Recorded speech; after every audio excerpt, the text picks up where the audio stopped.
Il nous emmène ce matin à la campagne, dans une ferme où on élève des vaches à lait. Alors qu'est-ce qu'on fait avec du lait? Crème, beurre, yaourt, plein de bonnes choses. On va retrouver Laurent dans ce qui ressemble à une étable. Salut à tous, aujourd'hui je vais vous faire découvrir une ferme pas comme les autres, la ferme des Peupliers. Je suis à Flipou dans l'Eure et je suis avec Édouard. Bonjour Édouard. Bonjour. Alors raconte-moi un peu ce qu'elle a d'original cette ferme.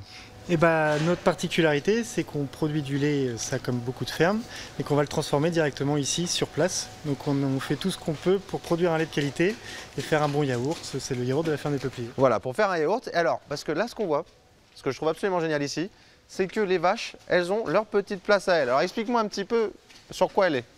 Alors la philosophie de la ferme ici, c'est que si on prend soin de nos vaches, elles vont nous donner un lait de qualité et c'est comme ça qu'on obtiendra un bon yaourt. C'est une bonne philosophie, je pense. C'est gentil. Donc elles ont bien sûr accès au pâturage en saison, c'est-à-dire du 15 mars au 15 novembre. Mais on a aussi voulu avoir un bâtiment qui était optimum en termes de confort pour qu'elles soient toujours dans de bonnes conditions. Donc elles ont ici une place individuelle avec un matelas et un lit de paille fraîche renouvelé tous les jours, ce qui fait qu'elles ont vraiment un confort optimum. La vache a un lit, hein. Donc là on est sur une ferme où la vache elle a son lit avec un matelas. Avec des logettes donc souples en plastique, ce qui permet de leur laisser une place individuelle, donc elles ne sont pas dérangées par leurs copines quand elles ont envie d'être tranquilles.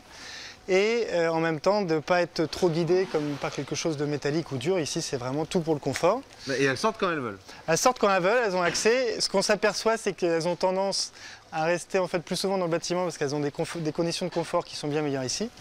Une ventilation du bâtiment qui permet d'avoir des conditions de température qui sont vraiment optimum. Donc dès qu'il va faire un peu chaud, elles restent au chaud. Elles reviennent plutôt là. Il y a autant de places assises, j'allais dire des places assises. Couchées, il y a une place par vache. Il y a autant de... Voilà. Et il y a combien de vaches? 180 vaches. Et qui sont nourries comment? Parce que c'est l'intérêt, pour avoir du bon lait, c'est l'idée, c'est de la bonne nourriture. C'est de la bonne nourriture, c'est-à-dire qu'elles ont bien sûr accès au pâturage, donc de l'herbe fraîche qu'elles vont aller qu'elles vont aller manger eux-mêmes et consommer elles-mêmes.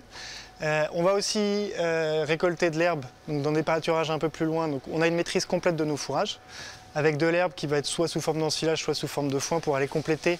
Parce qu'on a beau être en Normandie, on n'a pas toujours de l'eau et parfois il fait un peu trop chaud pour la pousse de l'herbe. Oui, bon, il y a quand même pas mal d'eau, mais c'est pas grave, oui, passons. Donc en été notamment et en hiver, on va avoir besoin de fourrage d'herbe récoltée. On va avoir aussi un peu d'ensilage de maïs qu'on va faire sur nos... Elles sont curieuses, oui. Ouais, elles sont très curieuses.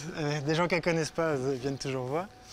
Et donc du maïs qu'on va récolter aussi sur la ferme pour apporter aussi un peu de fourrage complémentaire à l'herbe et un peu d'énergie. Après on va faire de la céréale, on va faire aussi un peu de luzerne pour apporter de la protéine. Et donc on est quasiment autonome sur l'alimentation de nos vaches, sans OGM. Et donc on peut dire que nos vaches mangent local. Voilà, et alors la ferme de Peupliers c'est local et on va continuer de voir comment on fabrique un yaourt local en Normandie. Et donc on se retrouve tout à l'heure. Et là on va essayer de sortir de cet endroit qui est quand même plein de caca, hein.